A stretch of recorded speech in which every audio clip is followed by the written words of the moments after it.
अब ईरान का अगला कदम क्या होगा। बिल्कुल, लेकिन ईरान यहाँ पर एक बड़ी बात यह है कि इस वक्त ईरान कई मोर्चों से गिरा हुआ है। मुकाबला सिर्फ इजराइल से नहीं करना है, मुकाबला यूएस से भी करना है, और यूएस तो बहुत पहले से तैयारी कर रहा है। चारों तरफ से ईरान को उसने घेर कर रखा है अपने युद्धपोत। बताया जा रहा है कि सीरिया के जरिए भी मिसाइल्स दाग सकता है अमेरिका। बिल्कुल जैस्मिन, देखिए अब जंग की सूरत हाल जो है वो बहुत बदल गई है जो सूरत हाल है, क्योंकि आप देखिए जिस वक्त ये टेंशन चल रहा था उस वक्त रशिया और चीन कहीं ना कहीं ईरान का सपोर्ट कर रहे थे, ईरान के साथ वो कह रहे थे खड़े हैं। तो ऐसे में अब दुनिया की जो दो बड़ी ताकतें हैं यानी रशिया और चीन का रुख क्या रहता है ये देखना भी बहुत इंपॉर्टेंट होगा, और जिस तरह से ईरान के जो प्रॉक्सी नेटवर्क है उसका क्या कुछ रुख रहता है ये देखना भी बहुत अहम होगा। और अब ईरान किस तरह से पलटवार करता है इस पर सबकी नजर होगी।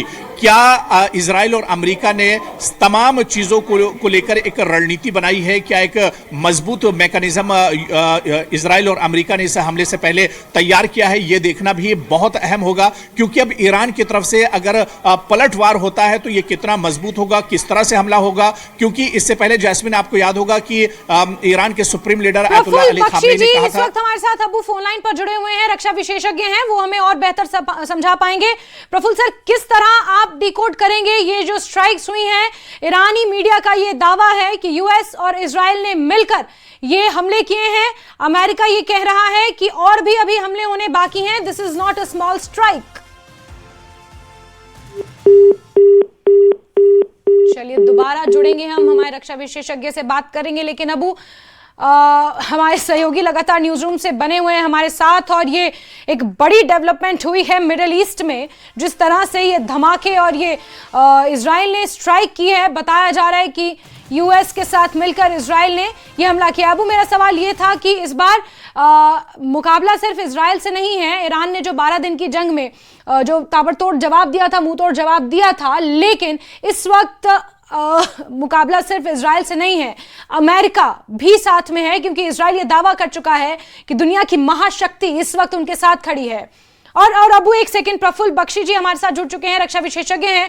प्रफुल्ल बख्शी जी, मैं आपका स्वागत करती हूं। लेकिन इस बीच जो ये डेवलपमेंट हुई है, किस तरह आप इसे देख रहे हैं, और क्या इसे फुल फ्लेजेड वॉर करार दे दिया जाए? आप किस अफगानिस्तान और पाकिस्तान की बात कर रही हैं? नहीं सर, ये जो अभी हमला हुआ, इजराइल ने ईरान पर 30 से ज्यादा आईडीएफ ने हमले कर दिए, खamenei का घर तक उड़ा दिया है। अच्छा, एब्सोल्युटली करेक्ट। जो खamenei का घर जो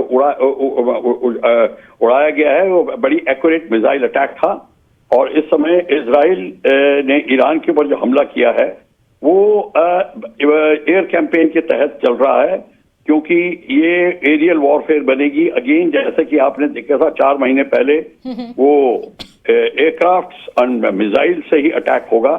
इजराइल के पास, ईरान के पास में लॉन्ग रेंज मिसाइल हैं, पर एक्यूरेसी इजराइल ज्यादा है, हालांकि ईरान के पास भी हैं।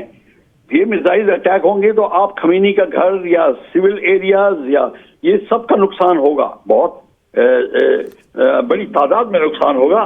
पर ऐसी कोई रिजल्ट इसका नहीं निकलेगा जिसका कि कहते हैं कि किसी घुटने टेकने की बात नहीं हुई, कोई ऑक्यूपेशन नहीं होगा, क्योंकि आर्मीज इन्वॉल्व नहीं है और ना ही नेवी इन्वॉल्व होगी। नेवी सिर्फ शिपिंग के अगेंस्ट इन्वॉल्व होगी।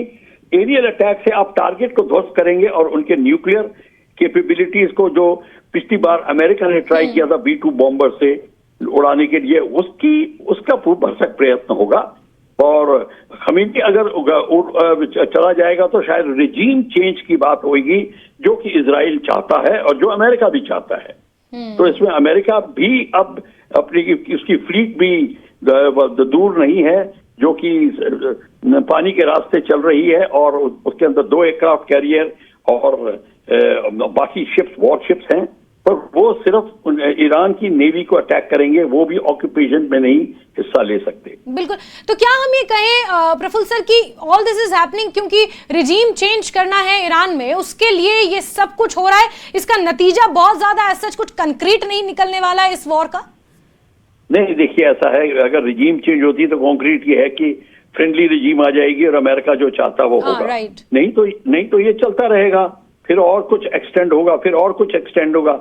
ये पर इसमें जान माल का बहुत नुकसान होगा, ह्यूमैनिटी का नुकसान होगा। ये बात मान के चलिए। और खमीनी की वहां पे भी उसके खिलाफत बहुत थी।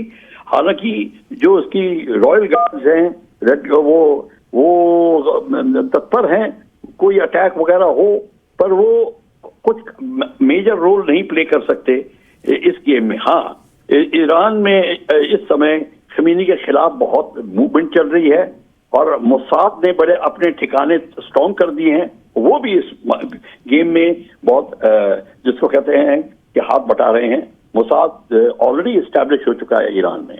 बिल्कुल बिल्कुल। ऐसे में ये जो अभी हालात हैं, अगर हम रिजीम चेंज जब होगी तब होगी और आगे क्या होगा, उसके रेपरकशंस क्या होंगे, ईरान किस तरह से रिटेलिएट करेगा, इंतजार अब इस चीज का हो रहा है। सर, हम ईरान को भी हल्के में इस वक्त नहीं ले सकते, क्योंकि अंदर खाने कहीं ना कहीं तैयारी ईरान ने भी कर ली थी। हमने उस वक्त भी देखा था 12 दिन की जंग में डटा रहा था ईरान। ठीक है, आप एरियल वॉरफेयर से कभी जीत नहीं मिली। आप दुश्मन को पस्त के उसके ठिकानों को पस्त कर सकते हैं।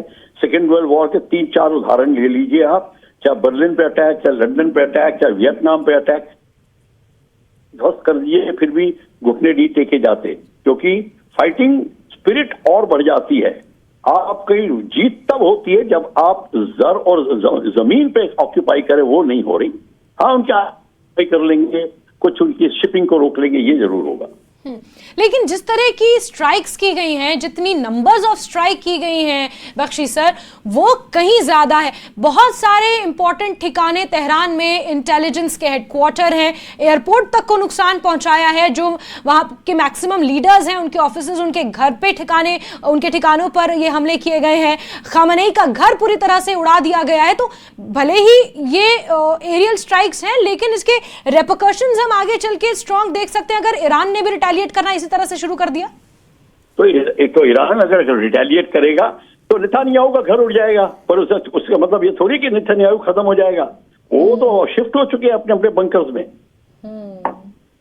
तो वो उनको उसके रिपरकशन होंगे। प्रॉपर्टी का नुकसान हो रहा है, ह्यूमैनिटी का नुकसान हो रहा है, उससे ज्यादा कुछ नहीं। ठीक है प्रफुल्ल सर, बहुत बहुत शुक्रिया ये समझाने के लिए हमारे दर्शकों को कि क्या पॉसिबिलिटीज हो सकती हैं जिस तरह से ये हमला हुआ है। और ये बड़ी खबर आपको बता रहे हैं, जहां इजराइल ने ईरान पर हमला किया है, 1-2 नहीं बल्कि 30 लोकेशंस पर, 30 जगह पर आईडीएफ ने सुनियोजित तरीके से महीनों की प्लानिंग्स के बाद ये हमला किया है। ये बहुत बड़ा अपडेट है और इसके बाद ईरान किस तरह से रिटेलिएट करेगा, सभी की निगाहें इस पर टिकी हुई हैं, क्योंकि ईरान सुपर एक्टिव मोड में, सुपर अलर्ट मोड में आ चुका है।